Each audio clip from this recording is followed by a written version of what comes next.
Welcome friends. तो आज का हमारा टॉपिक है gratuity. What is gratuity, who is eligible for gratuity and calculation of gratuity. Gratuity किसे कहते हैं, ग्रेच्युटी किसको मिलता है और ग्रेच्युटी का कैलकुलेशन कैसे करते हैं। वीडियो पूरा देखिएगा, सच में आपको समझ में आएगा। तो आज हमारा टॉपिक है what is gratuity, who is eligible for gratuity and calculation of gratuity. तो सबसे पहले हम समझते हैं व्हाट इज ग्रेच्युटी। ग्रेच्युटी क्या होता है।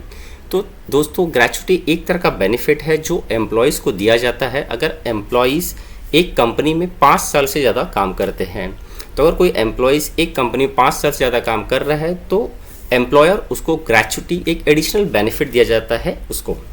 तो आप देख सकते हो, gratuity refers to the amount that an employer pays his employ in return of service offered by him to the company. However, only those employees who have been employed by the company for 5 years। दोस्तों यार, 5 years काफ़ी ज़्यादा important है। अगर आप एक company में 5 साल तक काम करते हैं तो आप एलिजिबल हो जाते हैं ग्रेच्युटी के लिए। 5 years or more are given the gratuity amount. It is governed by the Payment of Gratuity Act 1972। तो अगर आप किसी कंपनी में काम करते हैं, 5 साल से ज़्यादा आपने एक ही कंपनी में काम किया तो वो कंपनी आपको ग्रेच्युटी देगी। सेकेंड हमारा टॉपिक है what are the eligible criteria for payment of gratuity. तो ग्रेच्युटी हमें कब मिलता है दोस्तों, हमें ग्रेच्युटी मिलता है व्हेन आप रिटायर्ड फ्रॉम द सर्विस। अगर आप सर्विस की आपकी रिटायरमेंट हो जाती है तो आपको ग्रेच्युटी मिलता है। इट मीन्स आपके 60 प्लस हो गए, आप रिटायरमेंट ले रहे हो तो आपको ग्रेच्युटी मिलेगा, या आपने जॉब चेंज किया तो भी आपको ग्रेच्युटी मिलेगा। बट कंडीशन ये है कि आपका 5 years उस कंपनी में होना चाहिए। अगर 5 साल आप एक ही कंपनी में काम करते हो तो कंपनी आपको एक ग्रेच्युटी एक एडिशनल बेनिफिट आपको देती है। या तो आपने कंपनी से रिज़ाइन कर दिए हैं after 5 years with the company, या तो आप रिटायर्ड हो चुके हो, या तो आपने कंपनी से रिज़ाइन कर दिए आफ्टर 5 years तो ही आपको मिलेगा, या तो आपकी डेथ हो सकती है, डेथ हो गई है तो मिलेगा gratuity. Gratuity is paid to the nominee in case, अगर in case of your death the gratuity is paid to the nominee or to you on disablement on account of sickness or an accident। तो कोई भी incident में आपके जो nominee है उसको gratuity मिल जाएगा। तो ग्रेच्युटी किन किन कारणों में मिल सकता है, एक या तो आप रिटायरमेंट लेते हो तभी, या तो आपने जॉब चेंज किए तभी, या तो आपका डेथ, या उसके इसमें आपको नॉमिनी को ग्रेच्युटी मिल जाएगा। अब इसमें इंपॉर्टेंट बात यह है कि ग्रेच्युटी जब मिलता है, अगर वो गवर्नमेंट एम्प्लॉय है, the amount of gratuity received by any government employee, अगर कोई गवर्नमेंट एम्प्लॉय को ग्रेच्युटी मिलता है तो उस केस में एग्जेम्प्ट फ्रॉम इनकम टैक्स। ये ध्यान दीजिएगा, अगर गवर्नमेंट एम्प्लॉय को ग्रेच्युटी मिलता है तो उस केस में उसका ग्रेच्युटी अमाउंट इनकम टैक्स में एग्जेम्प्ट हो जाता है। इट मीन्स उसको टैक्स भरने की ज़रूरत नहीं है। वेरेस अगर ग्रेच्युटी प्राइवेट एम्प्लॉय को मिलता है तो उस केस में उसको टैक्स पे करना पड़ता है। तो कितना टैक्स पे करेंगे वो हम देखेंगे। तो पहला है गवर्नमेंट एम्प्लॉयज़ को एग्जेम्प्ट है, दूसरा है private employee. Private employee whose employees covered under the payment of gratuity act, here the least of the following 3, ये 3 में से will be exempt from the income tax. मतलब 3 में से आपको एक एग्जेम्प्ट में मिल जाएगा, कोई भी तीनों में से सबसे कम। तो पहला है आपका द एलिजिबल ग्रेच्युटी, इसका कैलकुलेशन हम देखेंगे। दूसरा है the actual amount of gratuity received, जो कंपनी आपको देती है, और 20 लाख। इन तीनों में से सबसे कम जो रहेगा वो आपका इनकम टैक्स में एग्जेम्प्ट है, इसके ऊपर का आपको टैक्स पे करना पड़ेगा। तो आइए तीनों क्राइटेरिया को समझते हैं। तो सबसे पहले गवर्नमेंट एम्प्लॉय, इसको तो एग्जेम्प्ट है। प्राइवेट एम्प्लॉय के केस में 3 कंडीशन में जो सबसे कम आएगा उस पर हमें टैक्स पे करना पड़ेगा। तो कैलकुलेशन कैसे, how to calculate gratuity, gratuity को कैलकुलेट कैसे करते हैं। तो लीस्ट ऑफ द फॉलोइंग, तो ये 3 कैलकुलेशन है। पहला है 15 divide by 26 into last drawn basic salary plus dearness allowance into number of year of service. ये फर्स्ट फॉर्मूला आपको खाली याद रखना है, 15 divide by 26 into last drawn basic salary plus D, ये दोनों को ऐड करना है और number of year of service को मल्टीप्लाई करना है। तो फर्स्ट फॉर्मूला आपको खाली याद रखना है 15 divide by 26 into last drawn basic salary plus DNS allowance and number of year of service. Second आता है आपका actual amount of gratuity received, ये कंपनी आपको देती है।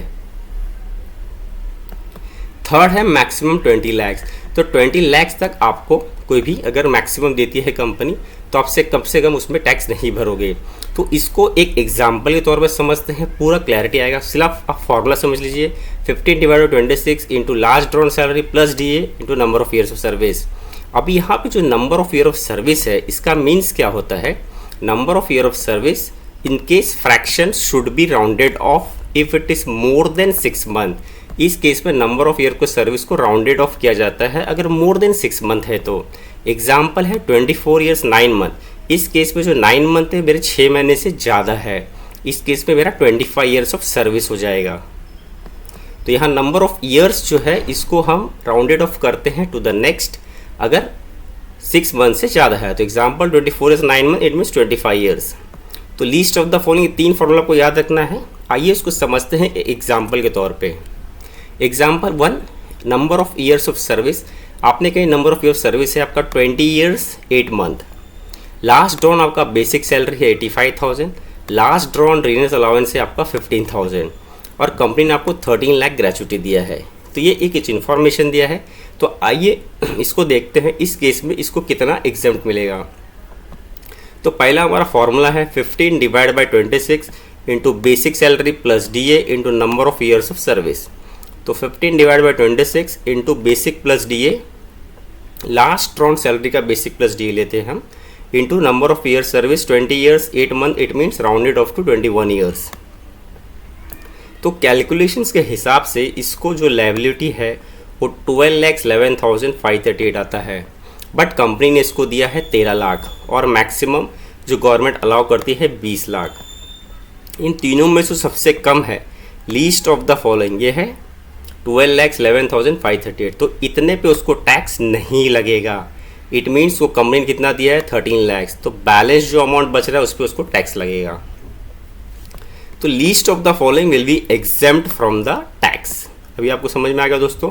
It means as per calculation company तो आपको 12,11,538 तो ग्रेचुटी देना बनता ही है, प्लस कंपनी बहुत सारी कंपनीज क्या होती है कैलकुलेशन थोड़ा ग्रेचुटी अमाउंट ज़्यादा दे देते, 13 लाख रुपये यहाँ पे दे दिया है। तो इट मीन इस पर जो सबसे कम होगा वो आपको टैक्स में बेनिफिट मिलेगा, बैलेंस में आपको टैक्स पे करना पड़ेगा। आइए दूसरा एग्जाम्पल समझते हैं। Example number 2, number of year of service, इस पे है 25 ईयर्स 4 मंथ। यहाँ पे 4 मंथ मतलब ग्रेटर देन 6 मंथ से कम है, 6 महीने से ज़्यादा नहीं हुआ है। इट मीन्स यहाँ पे number of year of service मेरा 25 ईयर्स आ जाएगा। लास्ट ड्रॉन बेसिक सैलरी है मेरा 95,000। लास्ट ड्रॉन DNS अलाउंस है मेरा 20,000 और कंपनी ने मुझे ग्रेट्यूटी दिया 17 लाख रुपीज़। तो आइए इसका कैलकुलेशन देखते हैं। Same calculation 15 divide by 26 into basic plus DA into number of year of service. खाली फर्स्ट कैलकुलेशन ही आपको अच्छी तरह से समझना है, बाकी दो तो काफ़ी सिंपल है। 15 divide by 26 into 95,000 plus 20,000 into number of years of service that is 25 years. इस केस में आपका ग्रेचुटी एलिजिबल है 16,58,654, बट कंपनी ने आपको दिया है 17 लाख रुपीज़ और मैक्सिमम है 20 लाख। तो इन दोनों में सबसे कम जो है वो आपको बेनिफिट है 16,58,000।